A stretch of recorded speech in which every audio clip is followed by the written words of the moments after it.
This week on RSBANDB Update, Incendiary Shot has been fixed, and it's a bug fix, not a nerf.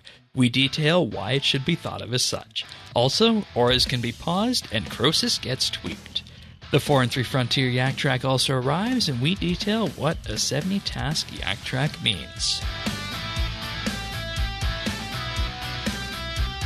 This is RSBANDB Update, episode 924, recorded Thursday, March 2nd, 2023. An incendiary strike.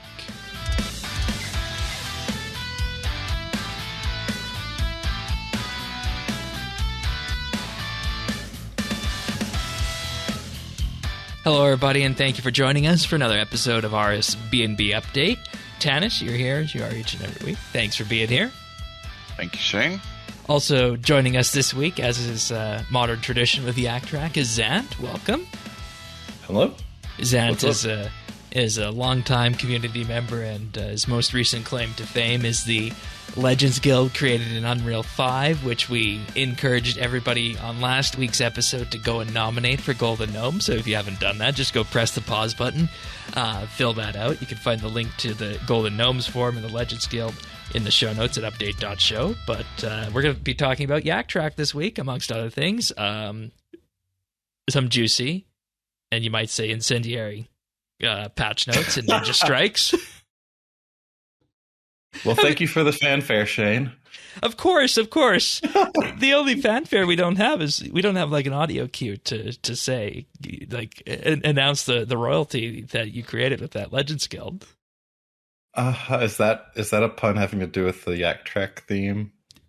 It was. Oh gosh. It was. Get me off this show right now. Catch him. I'm not even Sirion. So. All right, Shane. You've obviously been hanging out with him a lot this week.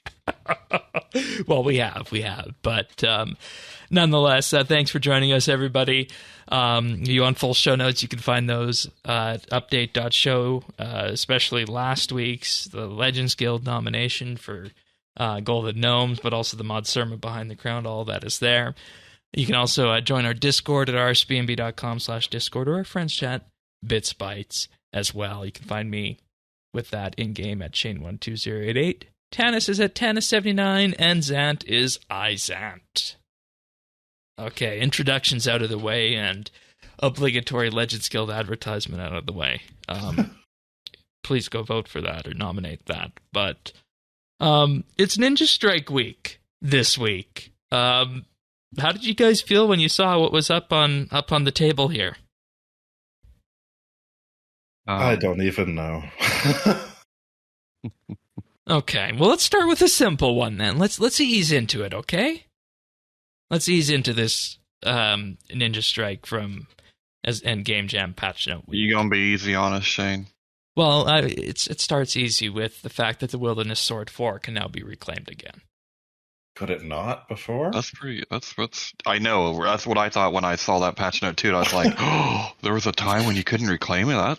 That would suck. Yeah, and I'm betting it was a bug and it just disappeared for a bit because that would make sense. And of course, there's also, as we talked about last week, the hotfix that was made to the Clan Citadel XP buff that they're calling slightly. That was a 50% increase. We did go deep into that last week. But then we get to the Ninja Strike, and we're going to start off, and, there's things like the curator for the Elder God Wars quest is available in Berthorpe, and the characters from that quest series are in their correct state and locations where they should be. But by far the patch note that drew the biggest amount of, criticism from the community was this one this week talking about Chincendiary Shot, otherwise known as Incendiary Shot with Chinchampas. In that, not yet, Shane. What? Not yet. Can you give us some more lube before we do this? No, we're just starting off right now. We're just starting off right now with this. And what that's not how it works, Shane. We're starting off with what they call a minor rework. A minor rework where it will no longer double dip into the area of effect if used alongside Chinchampas or other similar effects. And of course, the other similar effect that they're talking about is things like the decimation Wilderness Special Attack. Now, they say it will also, however, respect damage buffs that the player has applied, meaning its damage will be increased by the likes of Death Swiftness, and it can now critically strike where it could not critically strike before. So on the surface of this, you would think that this is a small patch note, and this is going to be a buff to it, right? So it is a small patch note. It is for what it does, and the way we're going to do this here is we're going to go through what the ability does, what it's supposed to do, and what it now does, and where the community felt that it should have been with this. And to start off with, this is an ultimate ability, a ranged ultimate ability that detonates after 3.6 seconds. It charges for 3 seconds and detonates the next tick. Now, what was happening with this is that there was a way of stalling this ability on a combat dummy, and then switching to something like the Chincendiary. And then what would happen after this is that you would get, in effect, 3 incendiary shots. It would incorporate the AoE of something like the Chincendiary or the Decimation Spec, leading to huge hits. And, people were using this for crazy PvM feats in areas like Rise of the Six. And it led to that boss instance being one-ticked in some cases. Now, the interesting part about all this is, as a ranged primary user myself, this isn't something that I put my foot into when I use ranged. It was one of those sorts of interactions that, of course, requires a deep understanding of how ranged works, and it was used at the high end, the true high end of the PvM spectrum, and we'll put that in air quotes there. Now, whether, of course, that's a problem can be debated on later, based on where the chips fall, so to speak. Now, the concern that the community has reiterated after this patch note this week is that this is, and this is what they're saying, this is either destroyed ranged or it's seen as an outright nerf to the ranged combat style. And when you look at this, it's very clearly wrong, since the ability was not working as intended on paper as it was designed. And this is just your daily reminder out there that because an interaction exists in game, or just has been sitting in game for a while, doesn't mean it's working as intended, and that's going to in effect become a core part of the meta. I feel like a lot of people in our community, the RuneScape community in particular, forget about that, and as such you have this huge outcry when something like this is changed. Now, of course, there's also the question of ability stalling for high-level PvM, which opens up an entirely different discussion, and this is something that I feel should be addressed and smoothed over personally, is that it's a discussion around the idea, should RuneScape's core tick mechanics and knowing those down pat be required for learning the highest tier PvM, where in effect you need to stall your abilities for this to in effect make this one ability do 3 times more damage. Or, and this is where I fall down, should these issues be smoothed out and made more intuitive over time? And to say this is a nerf to ranged is very sensationalist, as we know parts of this community love to do, and it misses half the argument. Now, the discussion going forward, and this is the other half of argument that's missing on this, is whether or not abilities like this should be brought up in power when something is fixed that was not working as intended and is seen as resulting in a general DPS loss. Now, Mod Sponge, for his part this week, has been transparent on this, that he's monitoring the situation regarding this and is open to further changes going forward, and that's the best that the community can hope for right now. So, Tanis, do you want to go in on this, or is that? Put me in, Coach. Okay. Go for it. All right. Well, I just want to say what I'm about to say applies to a slice of a sub-community, right? Like, you have your PvM community. I believe this is what we've referred to before as a very vocal minority. Yeah, Mod Jack even said it on his stream this week that the high-end PvM community sees themselves as a bigger portion of the player base than they actually are.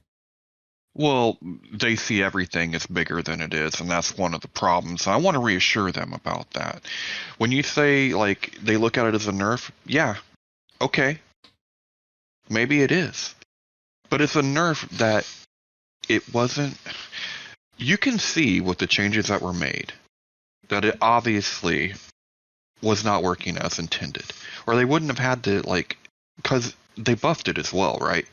But they didn't even buff it. It was like making it work with the things that it should. It was work making with it work, not work with what it wasn't supposed to work with. Right, but that is all that they did here. But the buffs they did also didn't bring it up to where it was before in terms of the amount. It doesn't matter what it. I know, but what they did and I just want to say that just so we're being 100% honest and covering both sides here.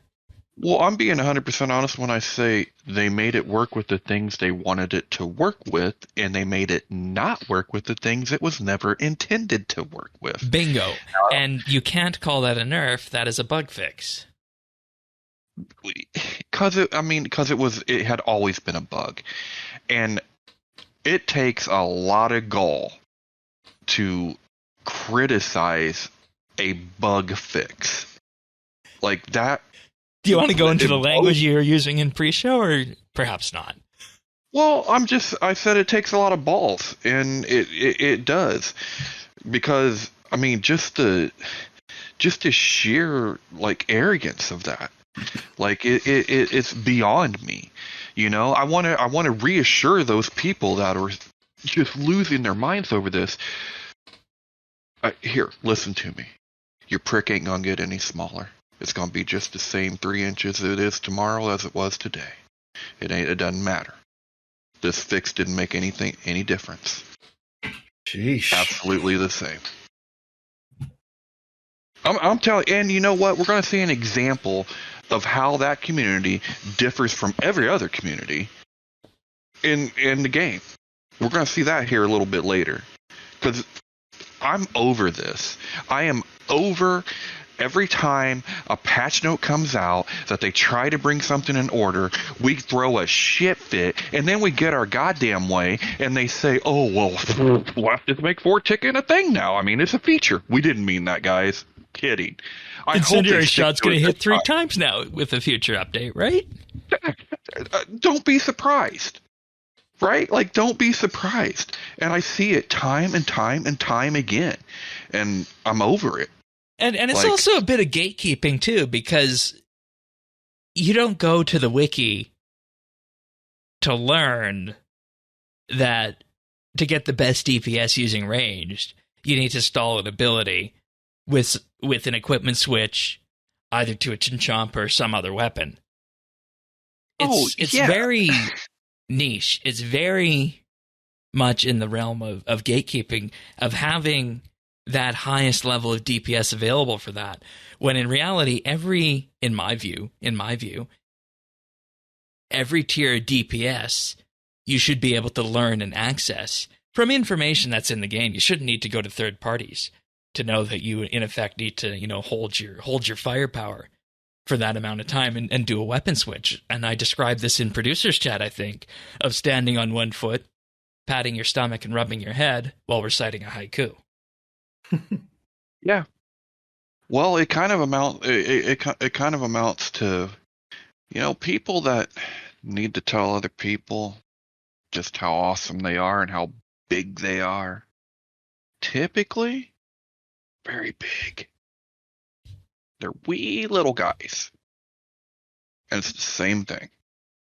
Look how cool I am. Look at how the numbers I can put up. Man, it doesn't make a bit of difference. All it's doing is making this work the way it's supposed to work. And you know that. Right? You know that. Like, this wasn't something you discovered because you were some badass. You discovered it, it was a bug, and you know that. Zach, where do you come in on this? Because you're a ranged person as well. I just don't see why somebody would be telling Jagex, no, don't fix this. Like, when they've literally come out and said it's a bug fix. And you can clearly see, because the fact that it works with Death Swiftness now and can critically strike, like, it just was not working as it was. So, do they want to, like, put it back how it was? Like, I don't get it, dude. Did you use this when you PVM? Because you I use have rage. never used this. I'm not that deep into it. I'm pretty like I try to be decent with my gear and my rotations and stuff, but I'm pretty casual when it comes to PvM. Like I don't dip into the extreme switchscape and stuff like that. So this is definitely way above my head, and just hearing about all the noise about this patch just kind of makes me. Yeah, and you know, another thing that reverberated out from this one was that if you're using it in, of course, a rotation with Death Spore arrows, that also, of course, messes up the entire Death Spore arrow rotation, because anybody who uses Death Spores and arrows and whatnot, specifically the Dyne arrows, know that you need to, you know, have pretty much a tick-perfect rotation on that. So those are rotations that, if you want to incorporate the new Incendiary Shot into it, well, the way you were doing it before, it goes out the window. So that was another criticism I saw of that. And you know, I feel like the response to this community feedback on Chincendiary Shot is going to determine, I think, the integrity of the Combat Council going forward, in that I see there's three options that they have on this. One, they buckle down of where they're at right now and keep on this path, maybe to an Incendiary Shot up. The other one is that they leave it exactly as it is and don't do anything with it.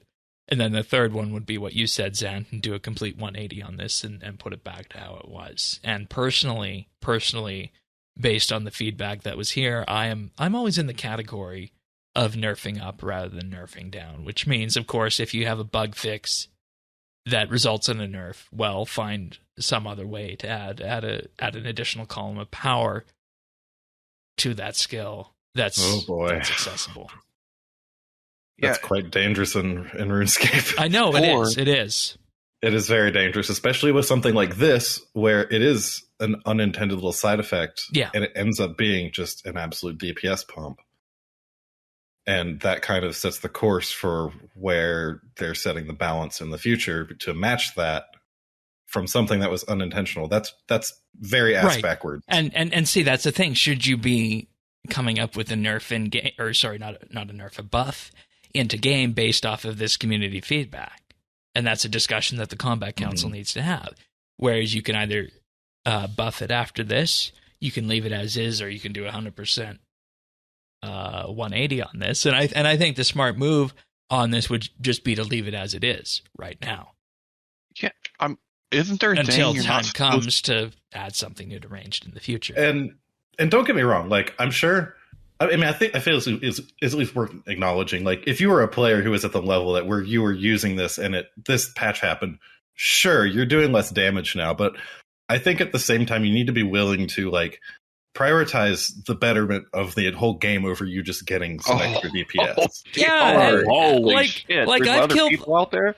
I've killed every boss. I've killed every boss in game, except for Rise of the Six, because I just haven't bothered to go get that yet.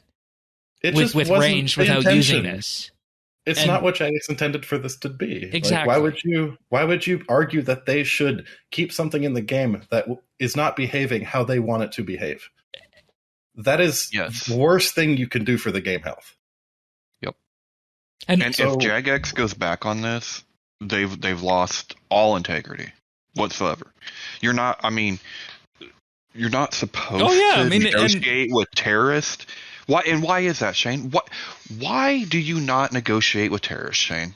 Because then you'll be expected to, give in and bend and do even more next time. Oh, well, ding, ding, ding. And how many times did they negotiate with terrorists? And I wonder why they're terrorizing with this one. And, I'd even go and I was feeling this way this week with this, and we'll see where this goes on this. Whereas, like, if this is going to be what PVM and RS is going to become, I don't even want a PVM anymore if this is the path it's going to take, if it's going to need to, in effect, be buffed up because of the community on this. And I'd probably, if they went back on this or outright buffed it going forward or didn't just add something new to ranged on this, I'd probably sell my PVM gear at this point. Honestly, I feel like this kind of similar thing is what's making it kind of harder for me to PVM nowadays, because back in like around the time where Next came out, where I was PvMing a lot. I was like top tier then. I loved doing it then. But to get to that point now, it feels like you're basically not even playing the game anymore. You're playing kind of like this numbers game that's kind of tangential to the game and just trying to figure out how to squeeze any little ounce of damage you can out of just tick stuff manipulation. It's just it's gotten ability style, so not tick manipulation, but it falls under that same general category. I mean, I look back to little like somewhat abusive mechanics that have existed in the past, like walking next to a corner to abuse like Ice Face and stuff like that. We've taken stuff like that. We got stuff like that on crack nowadays. That's so quaint. I mean, I remember thinking that was insane because you're skipping a phase, but the shit we have nowadays. And then it makes that feel like nothing. Right? Like give it back, please. Let me walk next to that corner again. Like why not? And then another one in the same category where they fix something and then it becomes a feature. Standing underneath Carapac for the lightning attack. Mm-hmm. You're not going to know that unless you go neck deep into this community. And is that right? No, and I want to know like if it gets reversed, then what that tells me is anytime there's something that I don't like, all I need to do is get 4 or 5 friends together and just raise hell on Reddit, and I'll get what I want eventually. Or become somebody who streams RSPVM and do that. Oh yeah, I mean the favoritism to 10 freaking players at the top. I don't get it. At some point, you got to put your foot down, and for God's sake, let that be a bug fix. I mean, seriously. Yeah. Well, I told you the Ninja Strike would be spicy or incendiary. I know, and it ain't even over yet. No, we're gonna get there. There's more. But the next one's good. The timer for an active aura will no longer decrease while logged out, and this does not include the Green Fingers aura. Okay, so this is heavily appreciated. Way long overdue. I must say it's a little different from what I expected, to the point where I feel like I just had really high expectations for this. I expected to be able to just like pause it like you would a book, right? For example, right. But still, this is great. I have never been a fan of basically having to book an hour for PVM. That just has never felt good to me. Or you just want to do your Reaper, or you're just in the middle of something, right? Or you're in the middle of something and you want to finish your Reaper before your instance runs out, and you need to go pee, and you don't want to because you want to make sure you can actually do it and not have to buy another instance. It's just yeah, or not buy another instance, but just do kills without your aura rather. And I bet this. Go ahead. I was gonna say this is kind of like the bright side for me this week, or one of the bright sides for me this week. I think it's going to be a candidate for patch note of the year. I really do. Okay. I think it's that impactful. Take it from somebody that does a lot of AFK skilling. I lose a lot of time on auras because I'll skill while I'm at work, right? And you're doing something, you're working on something, but you got RuneScape going on over here on the side. Well, there's sometimes, a call's going to come in, you're going to grab the call, you're going to log. And then when you come back, well, now your aura's half gone. You're going, damn, I have to take that call, man. I'm at work. But having, when I logged in this week and I was like, I still have my lumberjack. What's going on? And I was like, oh, it's a patch note. Yeah, it just made my day. I mean, it really made my day, and it also it makes it so I don't have to double my auras every single time. I used to do that just in case because I knew I was going to lose part of it from one way or another. So I get my full hour now, which I just think this is a great patch note. Good. You know what this is also great for? It's great for when you have this thing called ADHD. And in the middle of your PVM, when you want to go get a snack, Your venture to get a snack turns into cleaning your whole kitchen. Mm. And then you come back with 5 minutes on your aura, and you're just like, screw it. I don't want to do it anymore. That's fair. Oh, so many use cases for that. Wonderful. But yeah, I think the implementation with just like making it pause when you log out, that's probably the best way to do it, honestly. Yeah. And I mean, if you just auto log, then you're good. Just they could have just added another book slot if they wanted to make them books, like you said, Zan. Sigil slot? Yeah. Oh God, that. Right. That was an episode. Well, that was a legit ship bit. Yeah. Where did our character hold the sigil? Where did it go? Was it in like a little shirt pocket, or? I have no idea. Do we just have like a little built-in sigil pouch on our person? Like, I don't know. Like kangaroos. I don't know. Yeah. Well, we kept it in our prison wallet. Yes. All right. The player is now able to rot fungus while performing various actions during the fight with Croesus. Why is that funny? That's not funny. Because you didn't laugh. That's what's so funny. What?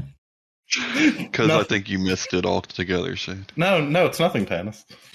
Yeah, that's true. Yeah, I mean, it's normal. I mean, if you're in that situation. Okie dokie then. But rot fungus while performing various actions during the fight with Croesus. I'm betting this is, your woodcutting, your fishing, your hunting, your mining and whatnot there. So that's good. Also, that's good. Yeah, this is one of Mod Blackwitch's ones coming up next. Improve the lighting in the Orthan Oublet, where Raksha is imprisoned, and there's a before and after screenshot on the news post here. And this is a good one. It's just really, really good in terms of how the RuneScape environment is able to evolve like this.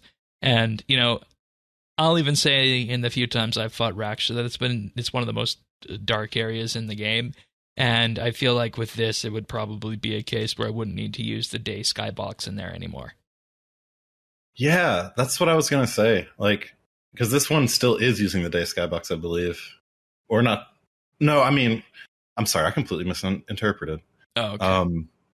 What I was gonna say is I really want to see more updates like this to more interiors, like caves and such, because when they're using point lights like this now, that negates the need to have the big directional light.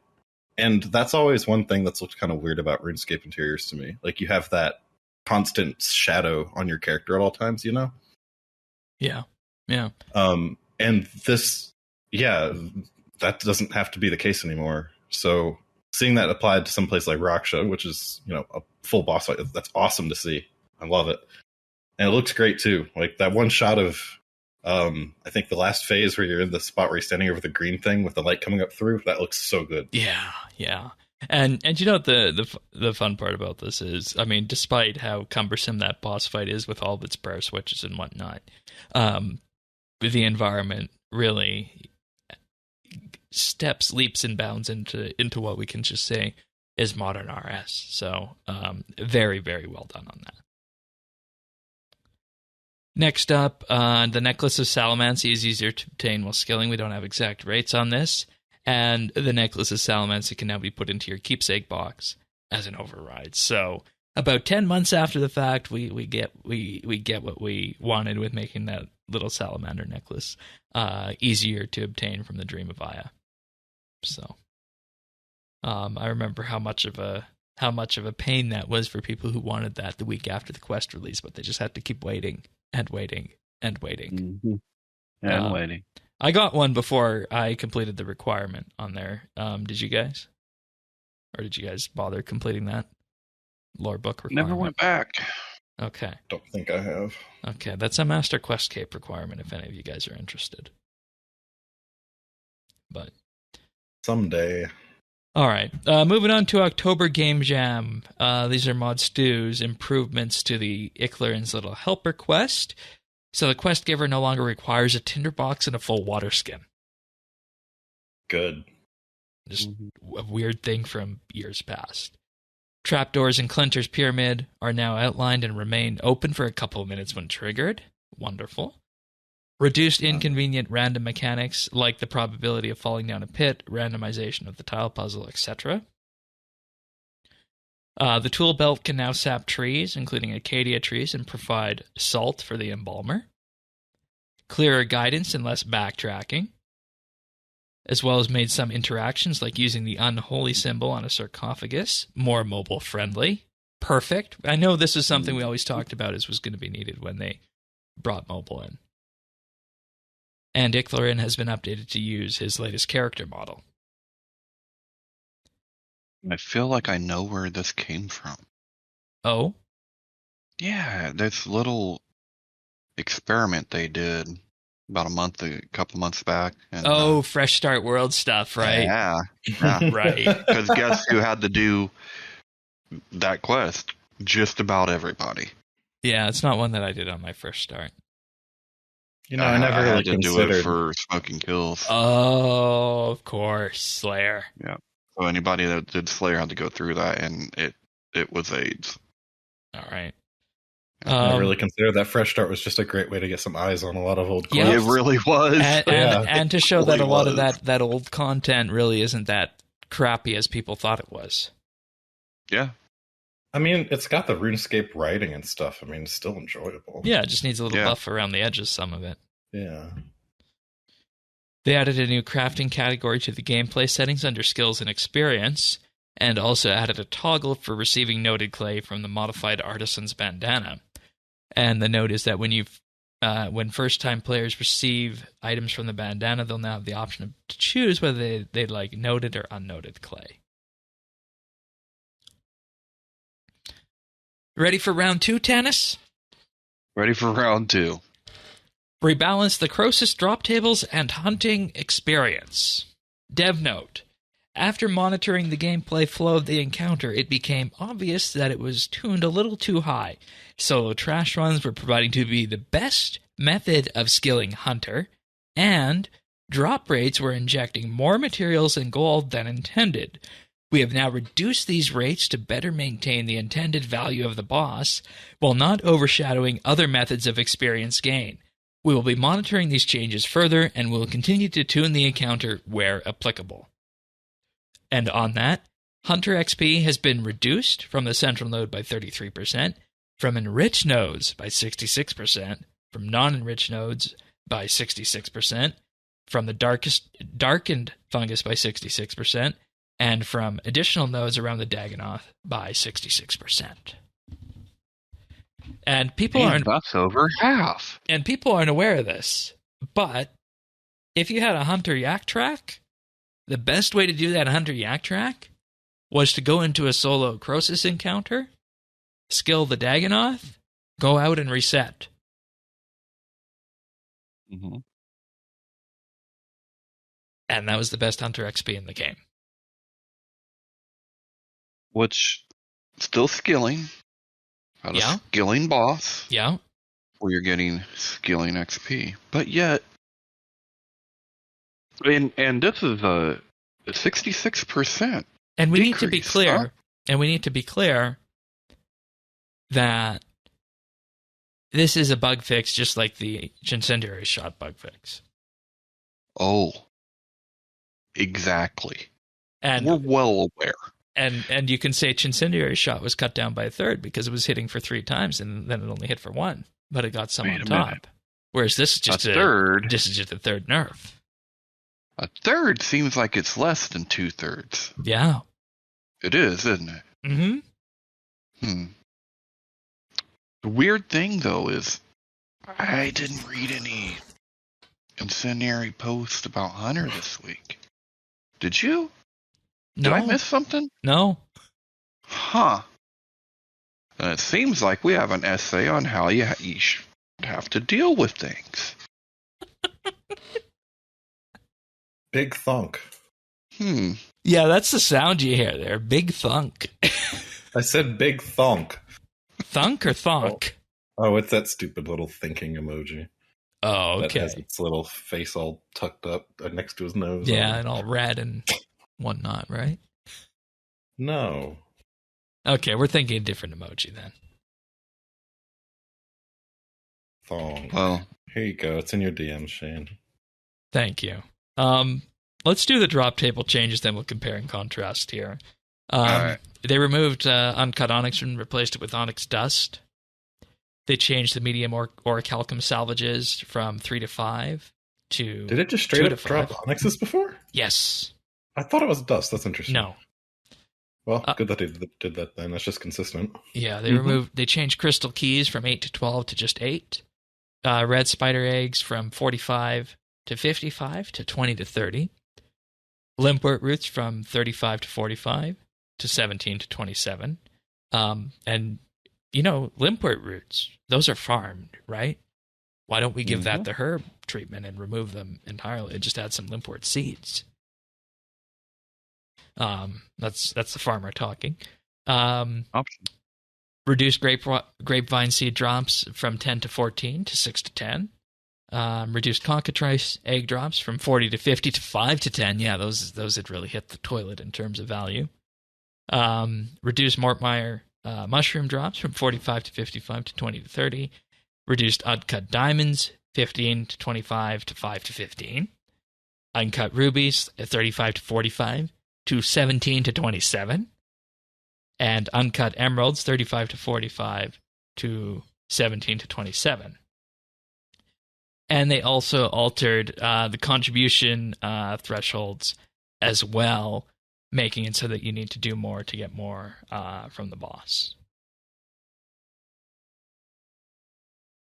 I'm okay with the Croesus drop table changes, because when we were last doing Croesus, the drop tables there had already caused most of those things, like the emeralds and the rubies and the cockatrice eggs and the spider eggs to go way, way down. So I'm actually okay with that. But you're right, Tanis, it is the tale of two patch notes in two different communities in terms of the reaction here. Very much so. And look, and to be I'm fair, fine. Croesus is still a good money farm, but continue. Well, I was gonna say, like, I'm fine with the changes to the drop table at Croesus. The only thing I will say about that is I would, at some point, like to see some parity with the drop tables across the game. And what I mean by that is if they have the numbers, so obviously they know if Croesus needed it or not. I'm not arguing that. But you know what else I would like to see get this treatment? One boss in particular. What's that? Telos. All right. I think that needs the same treatment because it's been a slot machine for so long. And which drops are you thinking of there in particular? Oh gosh, I mean the commons. And are you thinking right? sub 100, 999, 24, 49, what? Well, I mean that's where the rich comes in, right? Because I don't know. But whatever, when someone tells me like the average is 60 mil an hour there, I feel like that should be rethought.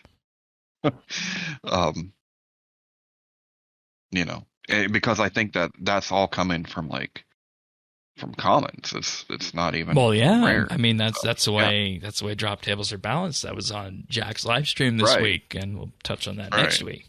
So I mean, but no, I mean I think Croesus, it's fine. It was obviously needed to happen. I just think it's kind of funny how not only did they hit the XP, they hit the drop tables, and yet the only thing you heard about was this one little ability with the most niche setup that only the top half of 1% could ever even hope to use it. And that's all you heard. Just blanketed the airwaves. Yeah.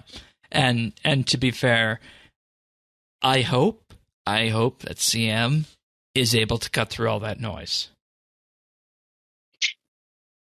and work with that plus the analytics to know what they actually need to be doing for the game. I mean, at this point, I think you have to stick with the analytics. Yeah. Like, just period. Because it's they're punching way above their weight. Right? Like, they're not as many in number as people think. I'm telling you. You know, I would be surprised if it was over 0.5% of even that community. In terms of what? People that were able to use that. Oh, in terms of the PVM community who were able to use Incendiary Shot to its fullest. I see. Yeah. Okay. Well, the people who aren't really that fussed about it just aren't saying anything. You're not going to hear that they're not fussed about it. They're just not going to say that. Yeah, I mean, that's true too. I mean, I guess it's hard to prove negative in that way. But and to just devil's advocate with you, Tanis, on the Croesus changes, it's also entirely possible that everybody who does Croesus still at this point is 100% aware that the boss was losing value and sees these changes as a buff to their value.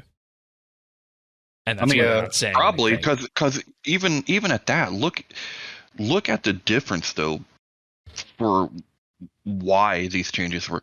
Incendiary Shot was a legit bug that it wasn't working the way it was intended. Croesus just ended up being a little bit too good, and they needed to tone it down to maintain its value. If anything was going to cause a ruckus, shouldn't it be the thing? I mean, it shouldn't be the bug. It should be the thing actually getting a nerf, right? Yeah, but at the same time, it's also very easy to frame the Croesus changes as a buff. I mean, you can frame it however you want. I just think that because those eggs had like very, very low value, right? But no one's crying, about it, and it wasn't even a bug. It was actual value taken down. Yeah, that's fair. It just shows the difference between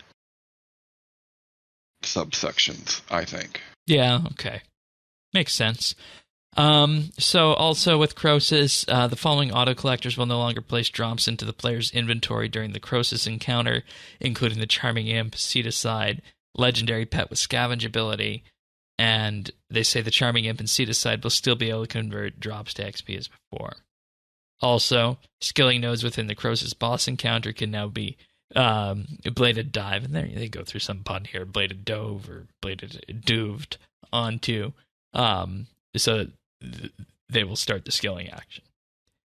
And adjusted the examine text for the Alfami statue to now be in line with the other Slayer of X statues present in the Croesus arena. Then we're going to move on to December Game Jam, but before we do that, I want to thank our Patreon supporters this week for sticking with us, and hopefully we are providing the riveting commentary you've come to expect from us here, and you guys aren't ready to run away after our honest and straight discussion this week. So this week, I'd like to thank Alaska, Alfie S., Amos Reed, Anatoly D., Andrew C., Arvids L., Aubrey A., Beekeeper Steve, Big Huge Rat, Bryflex, Chunk the Monk, Cycle RS, Drama Free, Duramax, Enrique V, Free Milk, G. Hammy, Guy Lafleur, Jacob G, Jade Gizmo, Jason S, Jeebus, Jesse W, GMM, Kesky, Ling01, Malinoric, Mohan V, Nate the Great, Pernasius, Ricky A, Rippeth, RS Nerdherd, Samuel FL, Scott DS, Shirt Pants, Stub Eve, Tabby, Tanner JW, The Naked Captain, The Dabbin Goat, Tim, Tom V, Zant, and Zazakon. Thank you, everybody, for your support. Truly means the world to us. And if you're wondering what all this is about, check us out on Patreon at patreon.com/RSBANDB. There we offer a number of tiers starting for as little as $1 a month. And in supporting the podcast, you'll get a special mention in our show notes and access to an entire back catalog of monthly bits, including the one we did and just published this week on a discussion about how RuneScape can grow. It was one of the classic Shane, Tanis, and Sirion monthly bits where we go into a topic of a deep topic on RuneScape philosophy, or just how RuneScape is doing in general, and kind of paint the picture of where we go. It's a very different one than we normally do on those. Those who are frequent connoisseurs of the monthly bit will know, but we also have other monthly bits out there covering things like Altscape, holiday events, and of course the tier list that were our daily scape tier list, the skill tier list, and the PVM boss tier list. All those and more you can gain access to for only $1 a month. Then we have the VIP tier for $3 a month, where you receive a special mention on the podcast at the start of the month, chat channel access, and a rank on Discord, as well as high-quality stereo versions of the show.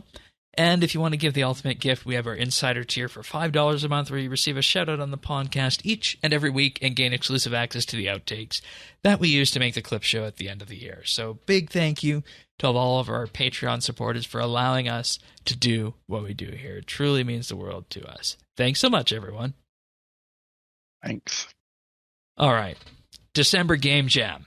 The quest filter checkboxes are now listed under a filter button and labeled with consistently positive language. The confusing recommended checkbox has also been removed, and quests can now be sorted and filtered from the quest list child in a similar manner to the Adventures and Quest parent interface. And ModStew had posted this the week before on a Reddit thread just to get people ready for the change, because we all know how user interfaces can be, and that sometimes when it comes to making these UI changes, they don't necessarily go over well with the community. But I think with the changes we had here, they turned out to be pretty good. So I just love the way this was done here from ModStew's side. Because under the filter menu now you have show locked, show completed, show quests, and show mini quests. Then you can filter by length, alphabetical, area, combat, 5th, 6th age, free members, progress, release date, series, and timeline.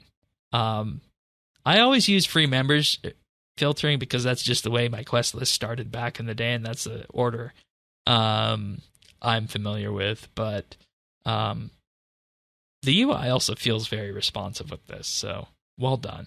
Well done. Next up, the Charles Clue Carrier takes items from the bank and inventory if used from the inventory inside of the bank interface. Feels like this one was a long time coming. I don't know. Don't do clues, but... Yeah, exactly. That's what I was going to say. Which of the three of us Yeah. here do the most clues, right? Yeah. But here's one we can all benefit. The Ring of Kinship is now kept on death. Thank you. Mm-hmm. What was the weird quirk with this? If you died with it, you had to reset it or something? You had to go get a new one. Okay. I thought there was something that you had to reset, like... And, getting to Demonheim without the Ring of Kinship is sometimes kind of fun. Yeah. Okay. But I thought you also had to, reset the blocks or something on it. No? Or am I thinking of some other item? If you died with it. So. Okay. I feel like there was some weird thing that needed to be... Like a dungeoneering thing? Yeah. Yeah, I don't think there is. Okay. I think you might be thinking of the prestige reset, but I don't think it has to do with that. Okay. They also added a right-click make all runes option within the Wicked Hood interface. Nice. More quest improvements for Olaf's quest. You no longer need a spade in your inventory to enter the cavern, as there's a patch of snow that you can dig. If you fail the agility obstacle, you'll be placed within the cavern. The agility obstacle will no longer forcibly toggle your run, and you can no longer fail the agility obstacle randomly. And if you run, you will always fail, and if you walk, you will always succeed. And a large block of ice on the entrance has been replaced by small rocks for players who did not take part in the Easter 2011 event. Good. And I do have to say, this is a lot better having these detailed out, rather than I think it was something with the big Chompy quest that we had at the tail end of last year, of having just, hey, big Chompy bird hunting has been improved. It's nice to see what the actual improvement is. So if there's anybody listening who is in charge of writing these patch notes and bringing these sorts of things forward, yes, this is the way it should be. Yeah, this is nice. Once again, I feel like, I mean, this would have been happening during Fresh Start, but when you get that many eyes on that content, I mean, it was, I can see this continuing throughout the year. Yeah, these sorts of things happen with that, so that's good. Yeah. And keep in mind, these were GameJam projects. So the dev in question, ModStew, I think this was ModStew as well, had to make the decision to do this. So we owe this to the passion of the developers out there. So everybody remember that when you read these patch notes. But that's it for patch notes this week. And with that, I think we move on to Yak Track. The Forinthry Frontier Yak Track. We're not out of the woods yet.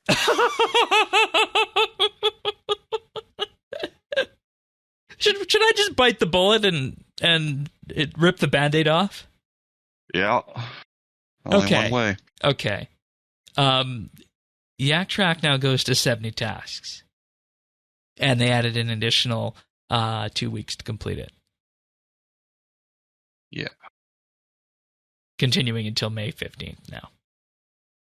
Yeah. What was your guys' initial thoughts on this? Well, personally, I was a bit hyped at the start because I thought this was just going to mean we're going to get a shit ton of cosmetics this time. Maybe a little bit more variety instead of just 2 outfits, but yeah, no. If anything, the additional outfits are in the coin store. Yeah, which we'll get to. We'll get to what a climb that is. But I want to actually just highlight. Oh, that's interesting. Folks watching on the video version will, of course, know that around these Yak Tracks, I show off the environment in game. And Zant just walked up to me, and has the title "Naughty I Zant."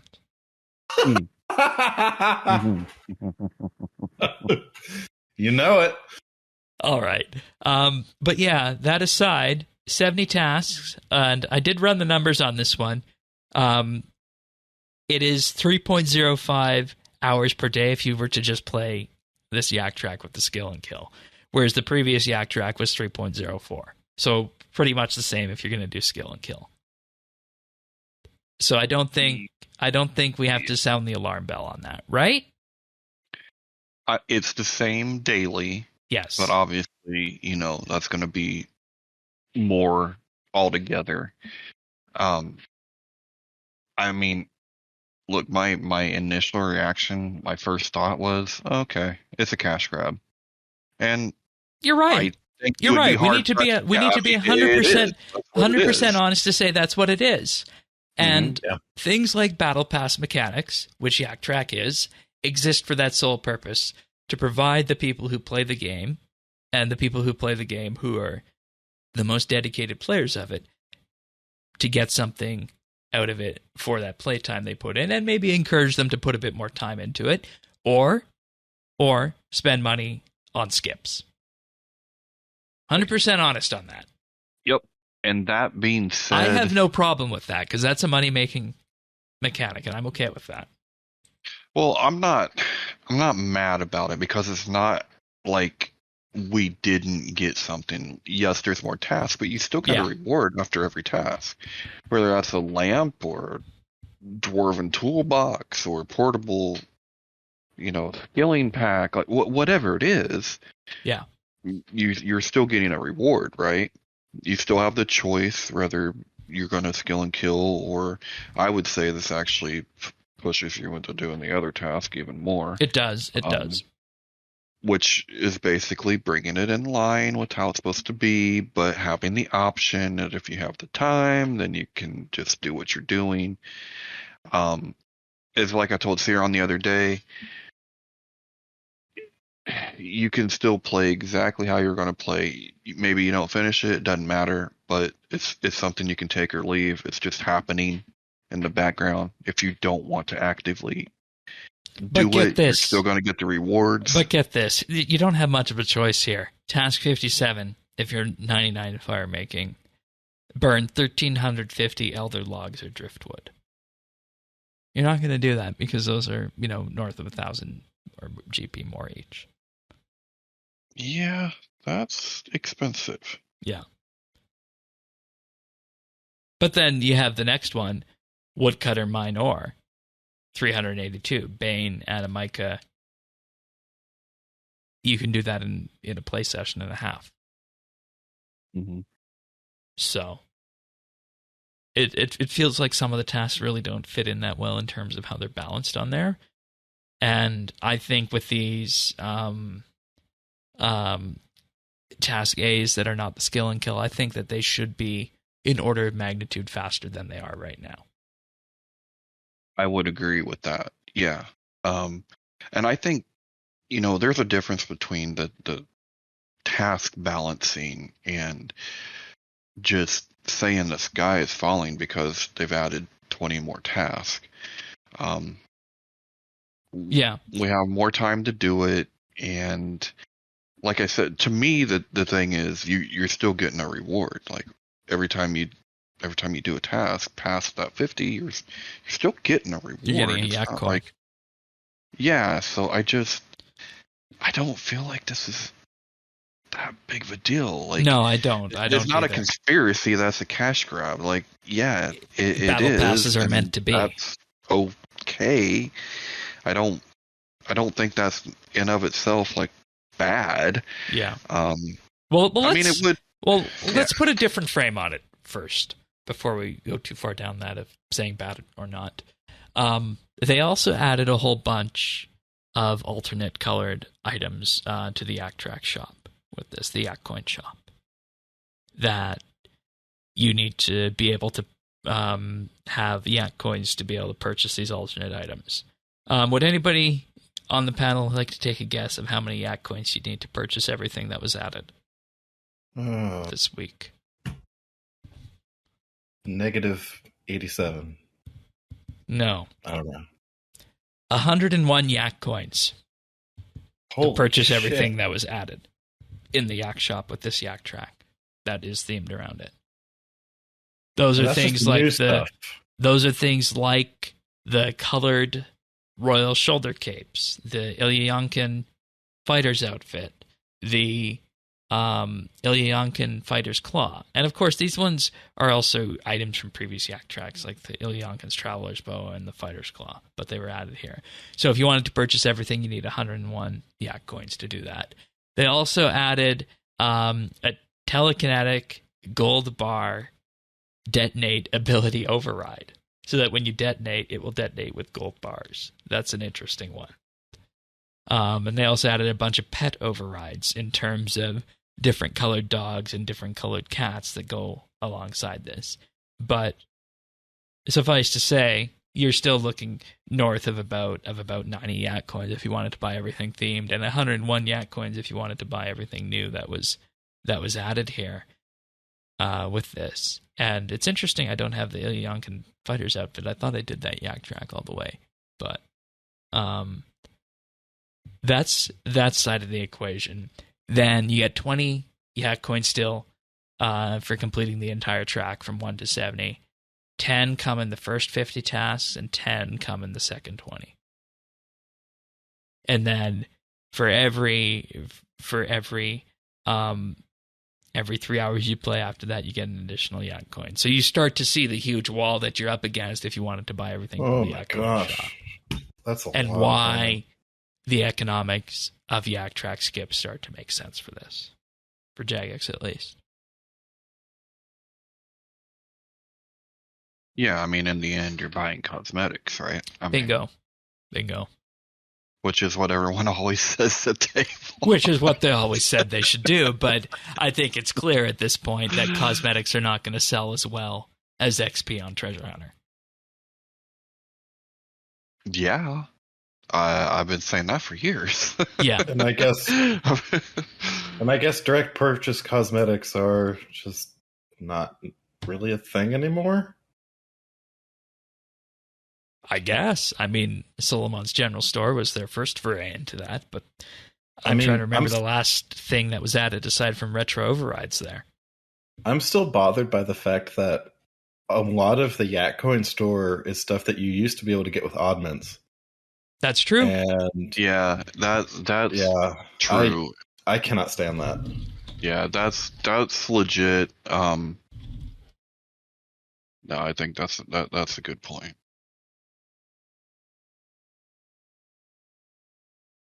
But as for like new direct purchasable cosmetics, I mean, we did have the claws last week. Yeah. But not actual, like, fully adorned outfits. Give me outfits. Give me pets. Yeah. Give me whole weapon packs. Just do the same stuff you did with Solomon's General Store years ago. Yeah. Do that nowadays with all these high quality assets. That'd be great. Yeah, that would be cool. And I mean, I bought my share from Solomon's back in the day. And honestly, like, I did too. Same here. Yeah, I remember going to 7-Eleven to buy a RuneScape card to buy shit from there. Yeah. Yeah.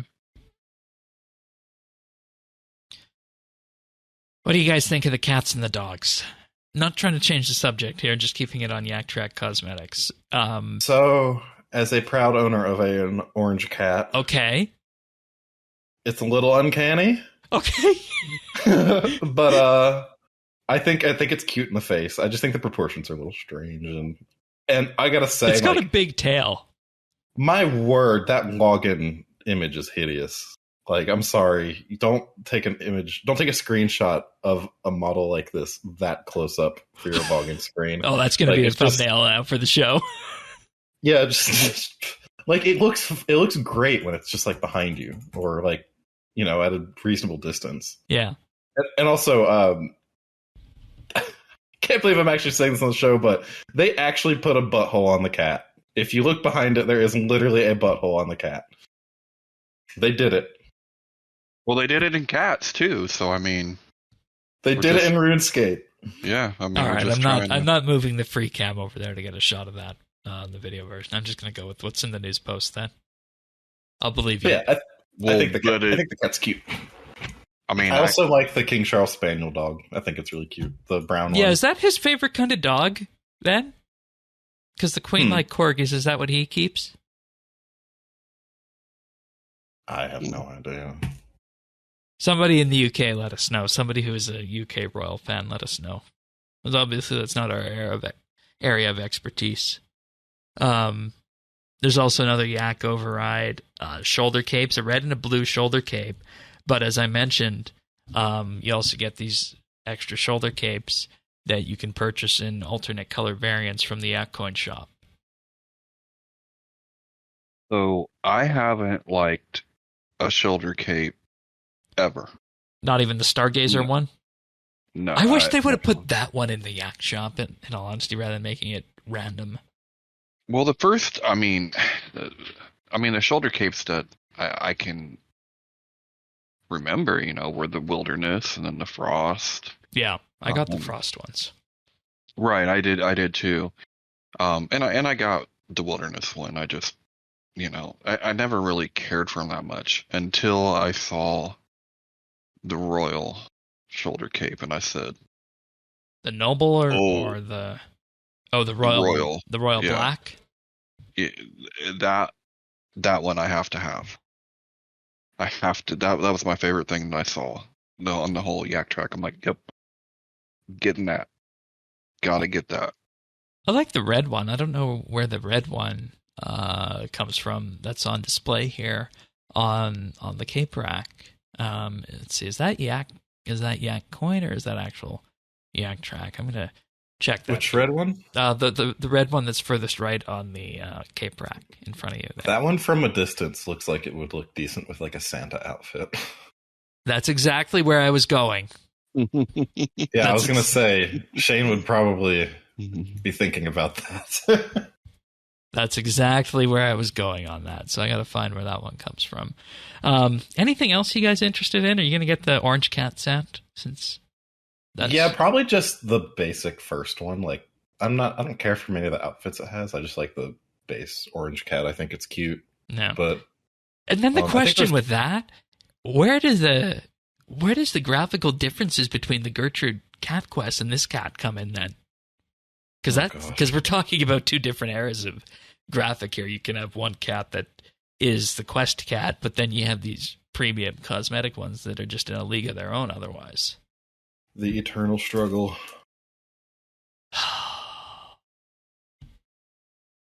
Speaking of cat, here's mine. He jumped up on the desk. I'm conflicted on this, if I'm going to be honest. Like, last time it was no-brainer to complete the entire thing and go, get some few extra yak coins for the Frost Shoulder Cape, because that was the winter/Christmas yak track.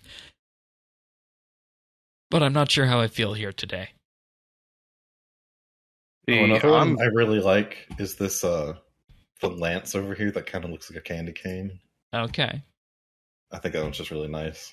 The shape of the base of it's really satisfying. Cool looking. What were you going to say, Tannis? I think I'm real curious to see if I'm going to complete this one. I think I will. You play enough with just doing skill and kill, probably. I'd say. Yeah, that's what I was going to say. Like I'll probably pretty much be doing skill and kill. I did just start a new book series, so that always helps. And I also have a new project in game that I'm working on, which is going to require the next 5 years of my life. So you becoming a PVMer? No. No, I'm secure with myself. I mean, I feel pretty good about myself. I don't. Oh God. Need that. No, but I am trying to do 120 all, and we're working on woodcutting and construction right now. Okay. So I'm doing it old school, Shane. I'm cutting my logs down here in Botswana.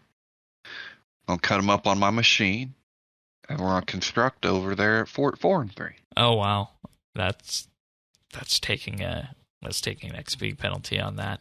We'll talk more about that after.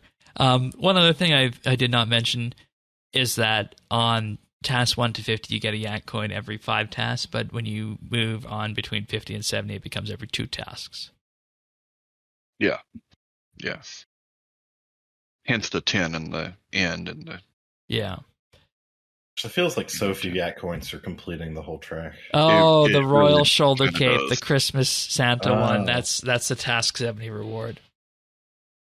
Oh, is it? Oh, wow. Yeah. Yeah. Well, have fun.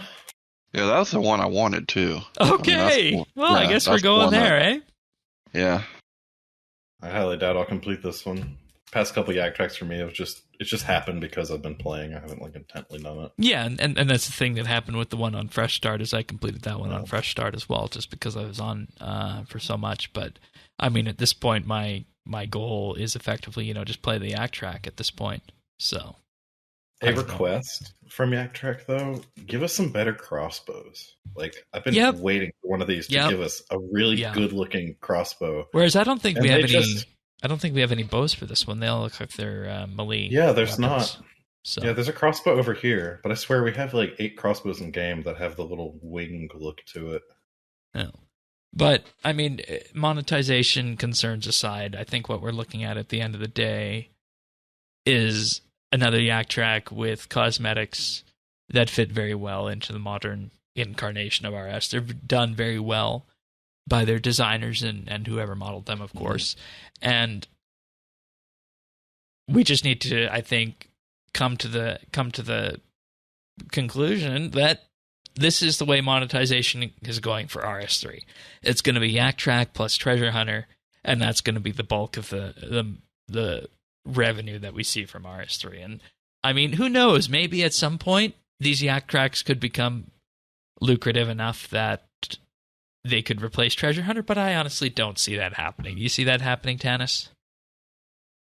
No, I mean, I have to say, why? Why take away my Treasure Hunter? Well, I mean, there's always the conversation in RS about whether or not monetization should be cosmetic or if there should be XP behind it. Yeah, I know, and we used to churn our own butter too, didn't we? Yeah, that was fun. Horses, and we used to milk the cow, churn the butter, and then away you go. We used to have telegraphs, and yeah. What is the point you are making? I'm making the things change and it's okay. And if I want to drop some cash at the end of Fresh Start Worlds, that's my business. It's between me and Jagex. Yeah, that's Jagex fair. has something I want, and I have something they want. Money. So why is someone sticking their nose in my business? Yeah, that's fair, and I think that also just speaks to the general audience of RS3 at this point, if I have to say so myself. Everyone does it. You know, yeah. they might be quiet about it. Everyone's doing it. I have done it once. Hey, just once. Then you're not a virgin. How about you, Zant? Oh yeah, not a lot, but at points I have. Okay, all right. Mostly around cosmetic stuff. Yes, but, I mean, yes. The only time I broke that rule was at the end of Fresh Start. I mean, I've bought a package of keys before once. I mean, yeah, sure. That was my first time, just once on that. But more often than not, I'll just grab some rune coins if I want something. Yeah, and I see that as being different too with bonds and whatnot, because if you just need the rune coins, do it with bonds, right? And then you could. I think the biggest thing we all go through is keepsake keys and prismatic dies. At least that's been my thing before. So yeah, I'm definitely the kind of person who'd rather just spend a couple bucks than put 70 mil towards a bond. Yeah, that's true. That's true, given current bond prices. Yeah. And I like slot machines. Oh, here we go. I mean, just saying. Oh, lock boxes for RS when? All right. Well, that's it. That's it for Yak Track, and with that, I think we can move on to our achievements of the week. We went through the move to 70 tasks, the Yak coins, and the general rewards and the discussion on that. So, finishing up Double XP, starting off on March 1st. Well, this is after Double XP, but we have a big list because of Double XP. We have Crying Wolf with 120 summoning, Fire Frit with 120 fire making, NXDE with 99 farming. Those are all in the first. And on the 28th, we have Worst Tasker with 99 cooking. Then XOX, Scotty XOX with 120 prayer. Then on the 27th, we have Questar Ship with 120 thieving, Tabby Cat with 99 smithing and 99 agility, and Worst Tasker again with 99 runecrafting, then Zone X 9191 with 99 woodcutting. All right, on the 26th, we had, oh my gosh, Lithic with 99 runecrafting, God Shaman with 99 woodcutting, Greeny-ish with 99 woodcutting, Hyacliff with 120 firemaking, Poison Nova with 120 hunter, Sio Aces with 120 summoning, Sparty Pants with 120 summoning, Waffens with 99 fletching, Yahoo with 99 thieving, Zonex with 99 mining, and then on the 25th, Ilithic again with 99 mining, Rune Dragon with both 120 herblore and 120 dungeoneering, Scomo's Deputy with 99 construction, hunter, and crafting, Pterodex with 99 agility and cooking, and Worst Tasker with 99 woodcutting. Nice. Then moving on to the 24th, we have Greeny-ish with 99 magic. We have Juju Making with 99 thieving or 99 invention and 120 herblore. We have Poison Nova with 120 mining. We have Scrollmo's Deputy with 99 smithing and 99 agility. We have Skips with 120 Slayer, and Woody 1 with 120 defense and 120 cooking. Nice job, everyone. Indeed. Well done, folks. Well done. And Zant, what do you got for pick of the week? All right, so I don't know. For the past couple of years, I've always kind of been playing around with, coming up with a solution for like gaming remote desktop stuff. Just to stream my PC games on my TV in the other room, for example. Yeah. I've used a couple things like Steam Link and whatever. But nowadays, when I work from home on the days that I'm here, I connect to a remote machine via this thing called Parsec every day. And I do pretty heavy game development work. And I just cannot believe how well this application handles this whole thing. So pretty much it's a remote desktop application. You can connect to computers. So, one's the host, one's the client, just like you'd expect from remote desktop. But the thing about Parsec that I think is great is they're very focused on making it work really well for apps like Adobe software and creative software, and as well as gaming specifically. Has great controller support. It captures the controller inputs through the remote desktop very well, even unique controllers like the PS5 controller with a little touchpad and stuff of that nature, even like motion controls too. And I seriously cannot emphasize just how clean and how responsive it runs. Like, it basically doesn't feel like you are using remote desktop. It's the latency is so low. Like, they've got to have some ridiculous servers or something. And one of the uses for this that I've started doing in my personal time, like using this outside of work, is I've got an old Microsoft Surface that just it's too slow to really do much of anything on nowadays. But I installed Parsec on it, and I can literally go sit at a Starbucks or coffee shop or whatever and just connect to their Wi-Fi on it, load up my home PC on Parsec, and then just do my After Effects and, Unreal Engine stuff or whatever. And it's clean. It works. And it's same thing for gaming and RuneScape too. I'd imagine it would be more than adequate for RuneScape. I'd be interested to see how it performs with an FPS. Yeah, it's very, very smooth. And I think the thing that's amazing is how low the latency is. It doesn't feel like there's a much of a delay when clicking or doing anything, especially controller inputs. When you're in a game, they feel very clean and very snappy and very responsive. Because I know that's always an issue that even existed for the Xbox. Because with the Xbox, there was always the ability to stream from your Xbox to a PC in another room and use it as another screen, but there was always a bit of delay there, so it never worked for first-person shooters and whatnot. But it was adequate enough, for like sports games and whatnot. Yeah, I'd be interested to see where this lands. But it's incredible. Every day I'm doing like 3D modeling work and working game engine stuff on it, and it holds up perfectly. And also, unless you need their heavily advanced features, kind of just free to use. I mean, yeah, I was just looking at the feature grid right now. Yeah, apparently if you pay for the first individual tier, you can get pressure and tilt drawing tablet support. And their multiple monitor thing is pretty nice too. You can just add a second screen if your other computer. Yeah, you can add virtual displays, and basically just the size of them and everything. You can. And if you're working with like a client machine that has like a different aspect ratio than what you're working with on the host machine, it can support that too. Nice little things like that, I think, really make it feel just like a very nice and cohesive application for this. And it just works. It's very easy. It's very simple. Their application that you load up when you're trying to connect and everything is just very simple, very clean, very well designed. And also, I gotta say, their branding's beautiful. Yeah, that's very important in this day and age, I will say. And you can tell they've got a gaming focus too, because they've got these kind of like stylized 3D renders with nice like soft depth on it. It's really nice looking. Yeah, but I would be jumping up and down if there's an iPad version of this, if I'm being honest. Because one thing we don't have on iOS is we don't have a desktop class professional audio editing workstation like Adobe Audition on the iPad. There's nothing I have seen that is as close to that. And, and I'm not saying it's something that would get used every week, but it would be nice to have in the odd case of traveling and whatnot for remote editing.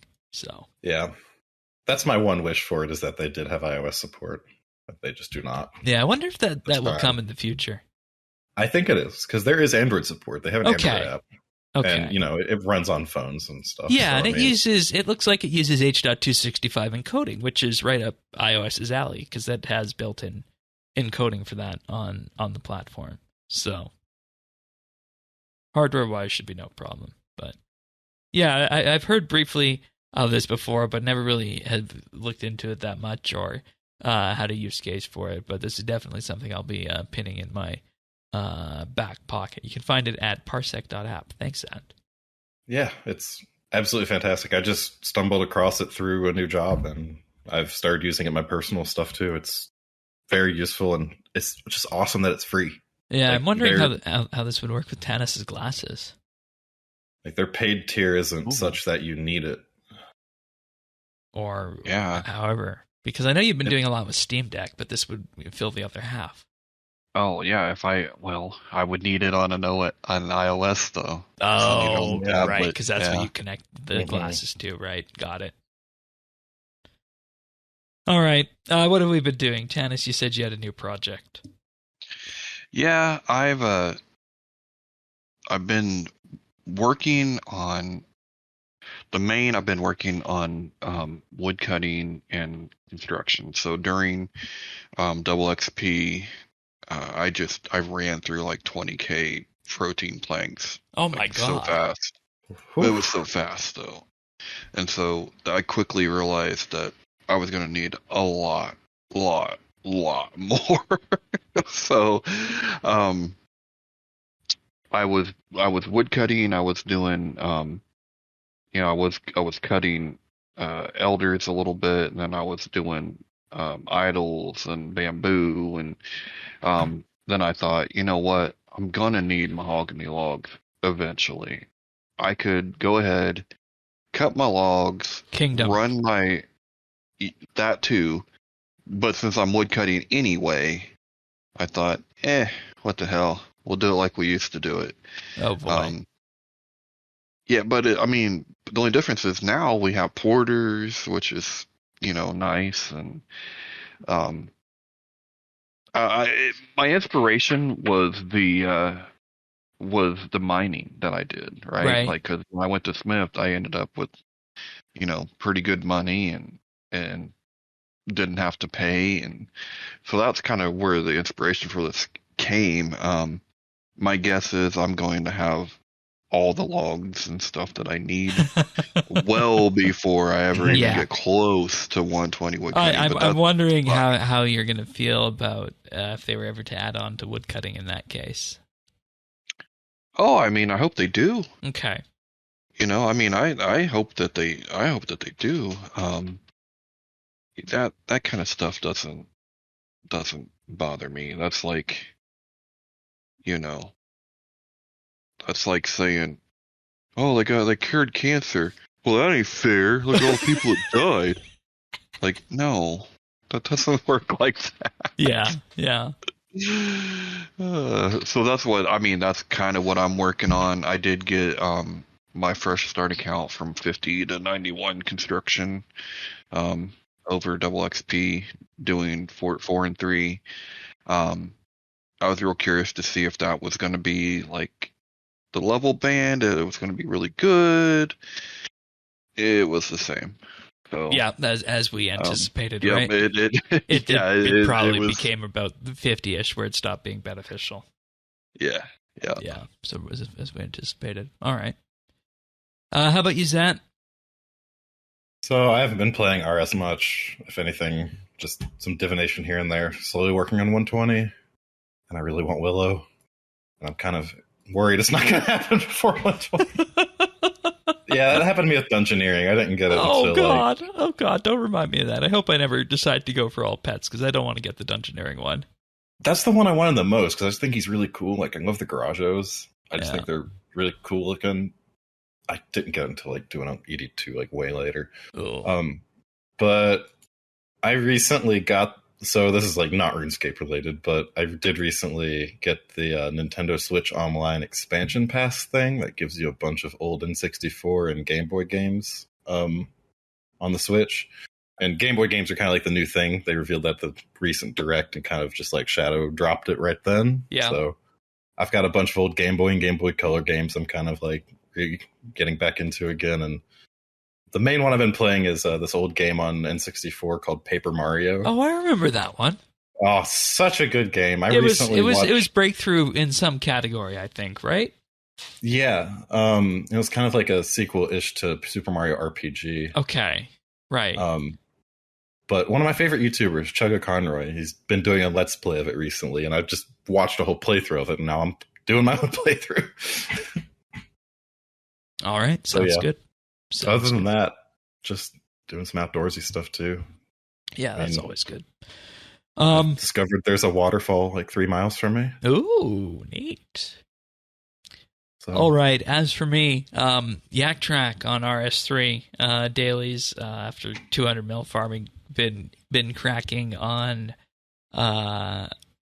completing the Garden of Carid comp requirement. I think I'm like 12 herb runs away from completing that, farming the daily, so that'll happen within the next week or so. So that's good. But aside from that, and Yak Track, we've been continuing our old school questing adventure, and I'm being very cognizant to not monopolize the podcast time with old school, because I feel like we could do that for a long time, and that's a different audience for that. But I will say, this past weekend unlocked the Zaya continent, and just running around there and doing the introductory quests.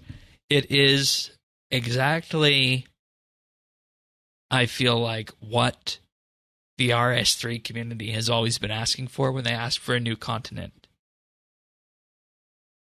And instead, we have things like Anachronia, which is good after it became, fully featured and whatnot. But this is the continent that the RS3 player base would have liked to have had, I think. And I'd be interested with that, to see where Jagex would go if they were ever to add something like that to RS3. Because remember, this is in the far west of the Elven lands, right? So it's something I think would be interesting to have on RS3. And just the introductory quest and whatnot there, very quintessential RuneScape quest. So that was the most recent quest over there, and I just wanted to bring some highlight to that as well. But that's what I've been up to, and of course, I'll just use this as an opportunity to remind everybody again about the monthly bit that we just recorded. It was certainly a different one, Tanis, wasn't it? And that it didn't normally end in the light and airy way that we always hoped, right? So yeah, it's a little different. That was there this week, but I also just want to bring up that we are running our annual RSBANDB Update Help Wanted campaign. So if you're interested in all helping around the community with the podcast, whether that be something like guest hosting on the podcast, video editing, or if you think you have some other skill set that could be usable to us, just head on over to update.show/help and fill out the form there. We ask what you'd be interested in helping out in, what time zone you reside in, because, sometimes time zones can be difficult.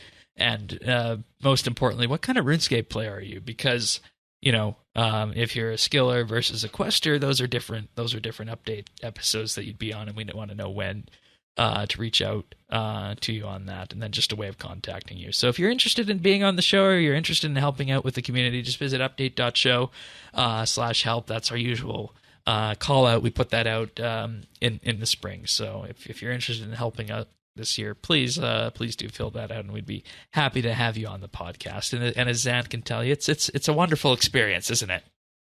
It's always good fun. Yes. And you if can roast Shane all you want. Yeah, that happens in pre-show a lot. And sometimes even in actual show, and I'm not told until after the fact that it happened. Those are the best. It's almost like you're foreshadowing what's about to happen, Shane. I know. I imagine one or two of those might be coming from this week, right? Mm-hmm. Well, if you want the magic delivered automatically to you, best way to do that is to subscribe on any podcast listener out there. We're on Apple Podcasts, Google, Pocket Casts, Spotify, and more. Just visit update.show/subscribe. You'll get them automatically delivered to you, like last week's Behind the Crown featuring Mod Serma. That was such a fun and interesting discussion to have, because all these J-mods, they all bring such a unique perspective of where they came from, and we don't normally get to talk about that. And that's one thing that Behind the Crown does, is it showcases that origin story, and for that we're so grateful that they spend the time with us. So To get all the episodes and especially the Behind the Crowns, just visit update.show/subscribe. And we're also on YouTube at youtube.com/RSBANB. That's where the video versions of the podcast get posted. But with that being said, we'll be back next week. We'll be discussing ModJack's drop table live stream. We didn't know that was happening this week, and it got into our production workflow too late this week, but it'll be on next week's show. But with that being said, thank you for joining us, everybody, and we'll see you guys next week for another episode of RSBANB Update. See you then, everyone. Take care. See ya. Later.